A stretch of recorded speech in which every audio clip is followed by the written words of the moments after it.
अपने नए शोरूम के लिए जमीन खरीदने के लिए आया था और मेरे साथ मेरा ठेकेदार भी था जो कि मुझे बोल रहा था, भैया आप जैसा शोरूम चाहते हैं वैसा बन जाएगा। इधर नीचे में बम गोडाउन बन जाएगा और ऊपर बड़ी कांच की बिल्डिंग। 2 हफ्ते में सब रेडी हो जाएगा। क्या बात कर रहे हो? 2 हफ्ते में इतना सब कुछ कैसे हो सकता है? बात यहाँ पे 3 मंजिल बिल्डिंग की हो रही है। अरे भाई साहब आजकल AI का जमाना है, मैं AI मजदूर ला रहा हूँ, बस आप मुझे कॉन्ट्रैक्ट दे दो। अब ये जगह तो मुझे वैसे पसंद आ गई थी, सही रेट में भी मिल रही थी और क्योंकि ये शहर के बीचों बीच की जगह थी तो मेरे शोरूम के लिए इससे बढ़िया और कुछ हो नहीं सकता था। तो मैंने अब सोच लिया था कि इसी जगह को फाइनल करके यहीं पे कंस्ट्रक्शन शुरू कर देना चाहिए। ठीक है सर, आप मुझे आधा पेमेंट मार दो, मैं कल से मजदूर बुला लेता हूँ और काम भी शुरू हो जाएगा। ठीक है भाई, मैं अभी तुम्हारी पेमेंट कर देता हूँ। और ये बोलने के बाद मैं उसकी पेमेंट कर रहा था, लेकिन इससे पहले कि उस बंदे की मैं पेमेंट कंप्लीट कर पाता, मुझे टिक टिक टिक टिक की कुछ आवाजें सुनाई देती है।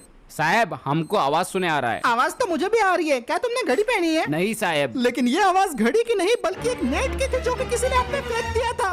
नेट बचो! एक बहुत जोर का धमाका होता है जिसकी वजह से मैं और ठेकेदार जमीन पर जा गिरते हैं और चारों तरफ अफरा तफरी मच गई थी।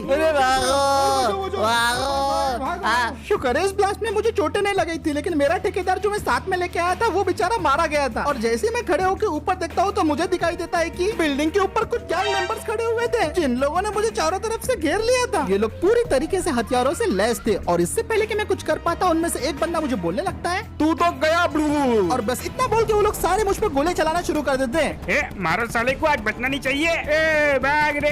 अब जैसे ही उन लोगों ने मुझे शूट करना शुरू किया मैं फटक से भागते हुए कवर में चला गया, लेकिन इसके बावजूद भी मुझे उनके काफी सारे गोलियां छूते हुए जा रहे थे और मैं इस तरीके से ज्यादा देर तक छुप के रह नहीं सकता था। लेकिन ऐसे ही मौकों के लिए मैंने अपने पास एक स्पेशल गन रखी थी, तो मैं फटक से अपनी गन निकालता हूँ और उनके ऊपर काउंटर फायर करना शुरू कर देता हूँ और इसके बाद उनका उल्टा काउंटडाउन शुरू हो गया।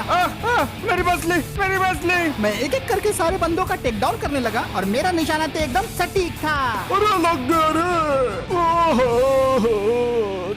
अपना जिगरी तारा वो तू गया तो तू भी उसी के पास चले जा है।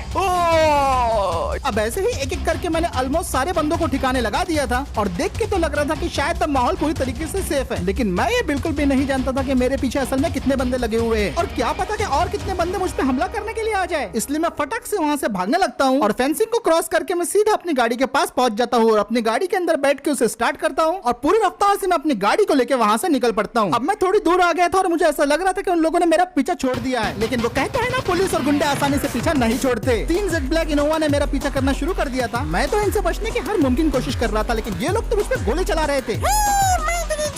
इन लोगों से बचने के लिए मैं अपनी गाड़ी को आड़ी टेढ़ी भगाया जा रहा था, लेकिन ये लोग तो भूत की तरह मेरे पीछे चिपक गए थे। गाड़ी की विंडोज फूटने की वजह से मुझे काफी ज्यादा चोटें आ रही थी और मेरा सारा एमओ भी खत्म हो गया था, इसलिए मैं रिटर्न पे इन पे हमला भी नहीं कर सकता था। मेरा अभी एक ही मकसद था, वो था बचना, तो इसलिए मैं अपनी गाड़ी को फुल एक्सेलरेट देके पूरी रफ्तार से भगा जा रहा था, लेकिन ये इनोवा भी मुझे कैचअप कर रहे थे। तू तो गया बेटे।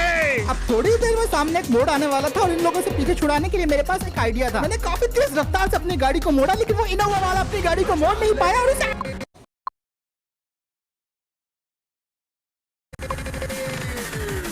एक इनोवा का टेक डाउन हो गया था और अब 2 बाकी थे। अब ये लोग काफी गुस्से से मुझे ठोकर मारते हैं जिसकी वजह से मैं तो खंबे पे क्रैश हो जाता हूँ, लेकिन अगले इनोवा वाला अपनी गाड़ी को संभाल नहीं पाता और पेट्रोल पंप में क्रैश कर जाता है। इस क्रैश में दोनों इनोवा की ऐसी की तैसी हो जाती है और फाइनली अब मैं इन लोगों से बच के वहाँ से सक्सेसफुली निकल जाता हूँ। इन लोगों की अकल तो मैंने खूब ठिकाने लगा दी थी, लेकिन जब मुझे लगा कि अब मेरा कोई पीछा नहीं कर रहा है तभी मुझे सामने दिखाई देता है कि काफी सारे लोगों ने मेरा रास्ता घेर रखा है और ये देख के मजबूरन मुझे अपनी गाड़ी रोकनी पड़ती है क्योंकि इनके हाथों में काफी ज्यादा हथियार थे। भागने या गाड़ी पीछे लेने की कोशिश बिल्कुल मत करना, क्योंकि ये कमांडोस चने की तरह भून देते हैं, वो भी बिना तेल के। चल गाड़ी से बाहर आ। अब मैं पूरी तरीके से गिर चुका था और भागने का मेरे पास कोई रास्ता नहीं बचा था और इस मौके पे गाड़ी से बाहर निकलना ही सही फैसला था, तो मैं अपनी गाड़ी से बाहर निकल जाता हूँ और गाड़ी से बाहर निकल के जब मैं इनके पास जाने लगता हूँ तो मुझे मालूम पड़ता है कि ये लोग कोई और नहीं बल्कि वही लोग हैं जिन्होंने मेरे भतीजे को किडनैप किया था। मैंने इन लोगों की ऐसी की तैसी कर दी थी, लेकिन ये लोग शायद उस बात को अभी तक नहीं भूले। तुम्हारे भतीजे ने मेरे भतीजे को मारा था और उसे सॉरी तक नहीं बोला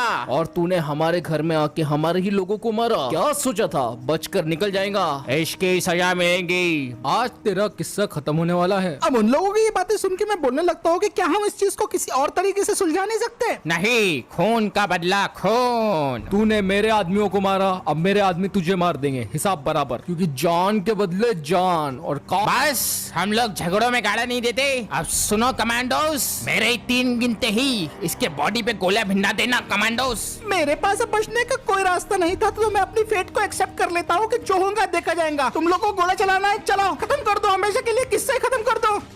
1 2 3 अरे कमांडोस गोला भिन्नाओ अरे ये कौन है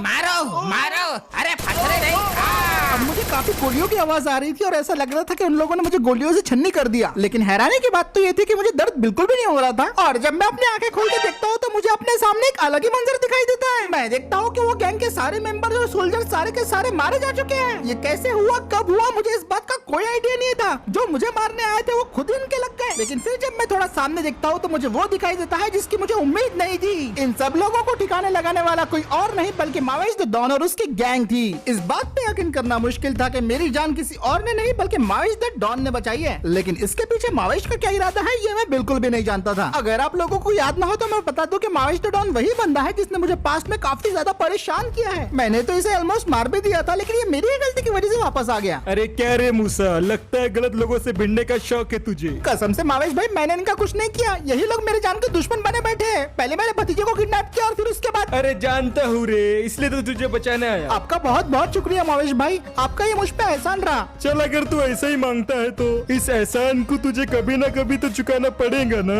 आप कहना क्या चाहते हो मावेश भाई? एक सिंपल सा काम है रे। जैसा कि मैंने सोचा था मावेश अपने मतलब के लिए मेरे पास आया था। बोलो भाई क्या काम है? ये अपना भोलू है ना, ये तेरे को सारा काम बता देगा। ए भोलू बता जरा इसको। भाई पब्लिक प्लेस में आप कहे तो कोने में बता दो इसको। अबे ओ भोलू, इसे काम के बारे में बता। मेरी बात ध्यान से सुन। मावेश का एक दुश्मन है जिसका नाम है मार्गा। मुंह से बिल्कुल मल्ली सूरत का है लेकिन उसके पास पैसा और पावर बेहिसाब है। तो इस मार्गा से मेरा क्या लेना देना? मुझे क्या करना होगा भाई? तेरा कुछ नहीं है पर मावेश भाई का है। मावेश भाई की एक खास चीज उसके पास है जो तुझे लेके आने की है। तो ये चीज मैं कहाँ से लेके आऊँ और ये सब कैसे कर पाऊंगा मैं? सबसे पहले तुझे उसकी गैंग में शामिल होना पड़ेगा। और ये मैं करूँगा कैसे? फिलहाल